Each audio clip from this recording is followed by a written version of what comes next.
Good morning, evening, or afternoon, everybody. Today we have some awesome things that I want to cover, mainly the biggest changes on the PTR and things that you might not know about because we are on the Sunwell patch. This makes this vastly different in many small ways from the normal launch, and specifically probably the most popular launch that you guys have experienced, being the launch to TBC with original original classic in 2021, not original vanilla TBC. But they changed quite a bit, and there are quite a few things that I want to highlight and show you guys just so you're aware of it. And one of the biggest ones, before we even do that, I want to show you guys that the sort of all being vendor is here on the PTR, and he helps you with a ton of things. So he is right here, and he will give you, he's called Paymaster, and he will give you 5,000 gold. He will train you in any profession. He will let you be an Aldor or Scryer, and he will grant you all reps. So you can just make a character. If you copied your character at 60 and went over here and blasted all, you will be able to get all of these things very easily. And an important thing, if you go and set your gold to 5k, it only gives you 5k. So I would highly encourage making an ult, setting it to 5k, and then sending it over, because to get epic flying you need 5,200 gold. But if you have professions you want to test, you have items you want to test, you have weapons you want to use, all of that, you can now do this and come to the PTR and test it. Now let's dive into the nitty-gritty that I want to cover. So one of the first things is that Dragon Maw, one of the most overpowered maces, and back in at launch, I don't know how it was originally, but in launch for 2021, this was a main hand weapon. When the Sunwell patch comes, it becomes a one-handed weapon. So you can, in fact, dual-wield Dragon Maw maces right now. It just requires a Master Hammersmith. So this will be best for every single warrior in the game to use two of them, because that chance on hit haste proc is absolutely insane. So you would dual-wield these two hammers. They are Master Black Hammersmith, and they are very expensive. So I would highly recommend going this route and grabbing these, because it will benefit you quite immensely. Then the next thing that I want to talk about is tier tokens. So we're diving into tier, and now this becomes a change after the first phase.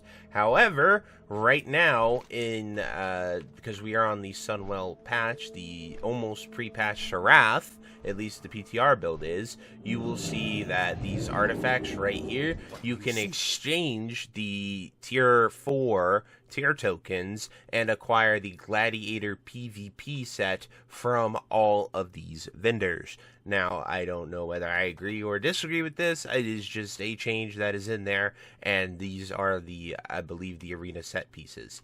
I do not know that much about PvP, honestly, but they are available for your tier tokens instead of buying it with your conquest or whatever arena points you get. However you normally get them, you can just buy the pieces with your tier 4 tokens from Karazhan, Gruul, Mag, all of that. Then that also brings us to another PvP change that I want to cover, and you can buy the set gear from the quartermasters here. They sell the PvP catch-up gear as well.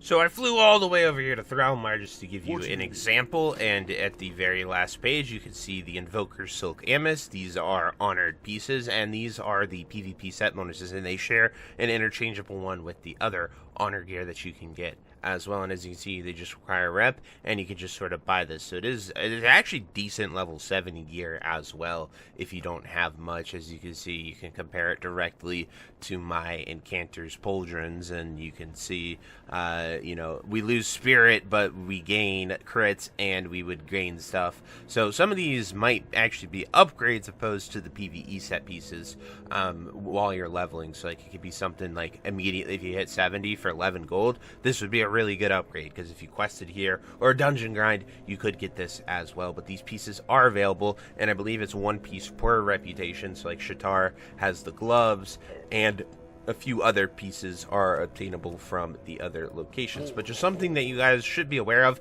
because these were not added in the original launch in 2021. So here I don't really know where else you can get it and just a lot of little like small gearing changes and stuff. And the final one that I want to cover and make you guys aware of is going to be druids and epic flying. So, you know, when you make a level 70, in order to get epic flying, you have to go and buy artisan riding, so you're fast flying here. And then you have to go all the way to Moonglade and start a quest. And that chain is very, very long and very tedious, and it unlocks pretty much druids' best game idols. Druids that, unless you're like Cat Pumper, you're going to be using this idol pretty much the entire time. So, I went and tested all that, and because Teleport Moonglade is a part of the Bear Form quest, you don't actually get it. So I flew this character all the way out to Moonglade just to test this, and as you can see, I have the Artisan Riding. And Loganar is the start of this quest, and this is where you would get the quest for Druid Flying, and unfortunately, Druid Flying is actually not available. This comes with SSCTK, so Druids, if you're gathering, your flight form will be 60% slow. But, yeah, so you'll want to buy, you're going to have to buy Artisan Flying anyway to get Swift Flight Form, but as of now, you are not able to do Swift Flight Form, and I'm a Druid main, so I figured I would do that as well. Then, just to briefly go over boosting, that is probably the biggest change. I've tested nearly all of them, and pretty much every single form of boosting that you guys are aware of does not work anymore. There is no way to do boosting, whether it is Paladin boosts, Mage boosts. They've pretty much nerfed it to a way that while you can kill the mobs, it is just inefficient XP, it is not worth doing, or you get no XP. Like, people point out, like, RFC in the very low dungeons work. Yes, they do, but you get very, very little experience points for being the boosty in those. So, as it stands right now, boosting is essentially dead. Everything I have tested, everything I have seen, has pretty much dropped a nuke on boosting, and boosting will not function, and that is as it is right now. This also includes solo farming. Solo farming as mages is very restricted.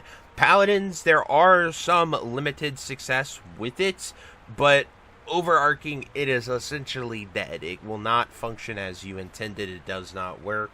I have tested slave pins every single time. I have tested so many ways, and it just really doesn't it just doesn't function as it what did back in the day. So these are the straight up Wrath of the Lich King pre-patch anti-boosting tech that we have seen. We know what they do, and it's just completely dead as it stands. Now, I think overall, I've been talking about this, and I do think it is a net positive in the sense that I think it is better for the game. It's more healthy, and it stops botting an RMT. It puts a stamp on that. So I am still in that overall positive, but when it's affecting normal dungeon groups, when it's affecting spell cleave comps, when it's affecting how people play the game, that's where I'm like, I don't know. It really irks me. So I hope we can have some adjustments to that to make it much more reasonable so people can play the game and not be hurt from simply trying to do a dungeon.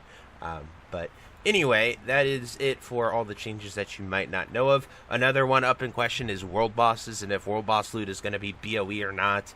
I don't really know. It could be either way. It just depends what Blizzard decides to go with. Eventually, all the Phase 1 world bosses of Kazakh and Doomroller, they drop loot that is BOE. So we'll just have to see when the time comes. But anyway, I hope you guys enjoyed this video. If you have any questions, anything I missed, anything you'd like to add, definitely drop it down below, and I will do my best to get back to you. But until next time, I'll see you later. Hope you have a great day. Bye-bye. Hey you. Yes you. Are you still there? Well, I appreciate you for taking the time to watch this entire video and making it to the end here. If you enjoyed this video, definitely check out the other videos about World of Warcraft listed in these playlists down below. And thank you again. Have a great day. Bye-bye.